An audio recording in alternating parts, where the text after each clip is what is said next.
it's Diederik here, and as you can see, we're setting up for the second day of the mastermind. And I had some thoughts the other day when I was in a practice and I saw the induction process for a team member.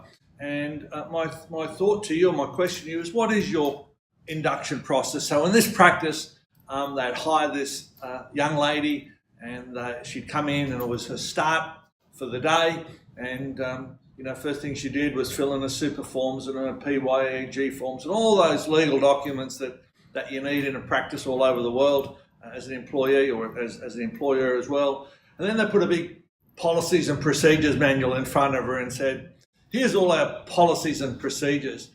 And that just didn't wash well with me, because my question to you is, what's the most powerful impression that we receive? Obviously, it's the first impression of doing business with a business. It's the first impression about anything at all. So the first impression that this young lady got was, oh, it's all about the policies and procedures.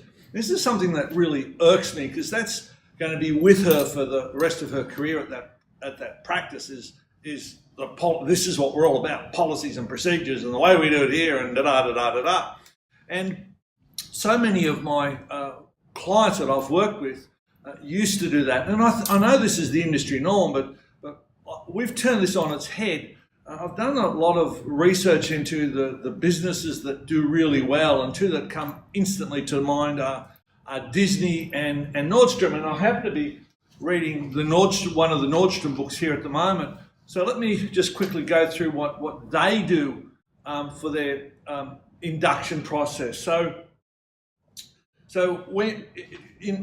on a day when you join, you get a packet that's put in front of you, and there's a personally signed by the CEO welcome to Nordstrom letter, and inside the packet are all sorts of folders, little folders. But the most important thing, and the one that sits on the top, is the Nordstrom employee handbook.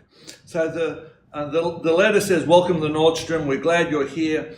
Our number one goal is to provide outstanding customer service. Set both your personal and your professional goals high. We have great confidence in your ability to achieve them. So our employee handbook is really simple. We have only one rule. So the employee handbook consists of one rule. And the employee handbook is a 5x7 card. And on that card, it says, our one rule: use your good judgment in all situations. So there's the welcome letter that says they trust you from day one. And then they give you the handbook, if you like, which is use your good judgment. So they're talking about client service, and it's the most important thing. So that's the first impression that you get when you're employed at Nordstrom. Let me talk to you about Disney. So Disney, in their induction process, it's up on the top floor, the third floor of a building, and obviously there's three floors, and there's a lift between the floors. So when you walk in the entranceway, the lift is at the back of the first floor, and you have to walk all the way through that first floor to get to the lift.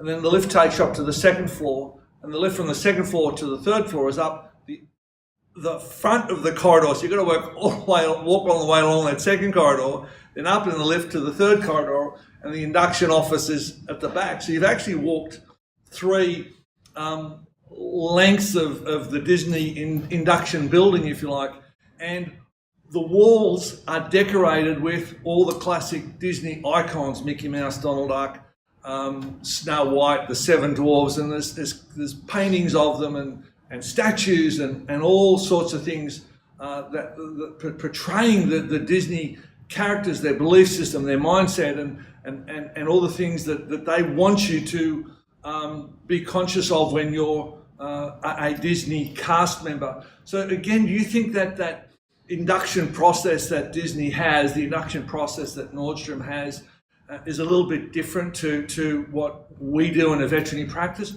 Absolutely. Some of my clients that are here today as part of this mastermind, they have an induction process which they sit down and tell them all about client service stories and the wins and the losses and the fantastic things and how they can use their good judgment and all those sorts of things. So don't have a 50-page handbook of rules and policies and procedures and et cetera, I induct them into the culture of that practice. And at the end of the day, and I've got probably about 20 or 30 clients all over the world doing this now, at the end of the day, that new employee will receive a gift box. And what's in the gift box varies from practice to practice, but quite substantially. But let me give you some ideas. So in a lot of the gift boxes, there are books that describe or pertain to the culture of that practice. And some books are Fish, Whale Done, Who Moved My Cheese, and A Complaint is a Gift, and The Art of Veterinary Communication. There's just some of the books that many of these guys choose to put in. Some fantastic handmade chocolates, local chocolates.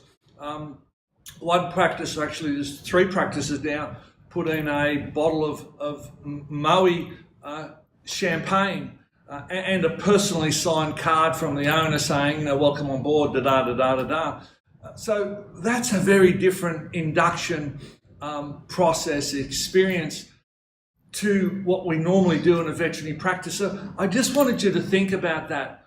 When you have a new employee come on board, remember their first impression of your practice is their first impression, and that's going to last, and it's the strongest and it's the hardest to change. You know all this stuff. So what is the first impression that you want them to have? Is it, wow, let's wow our clients with customer service? Or is it, let's follow the rules and regulations all the time? Ball's in your court. See ya. Bye.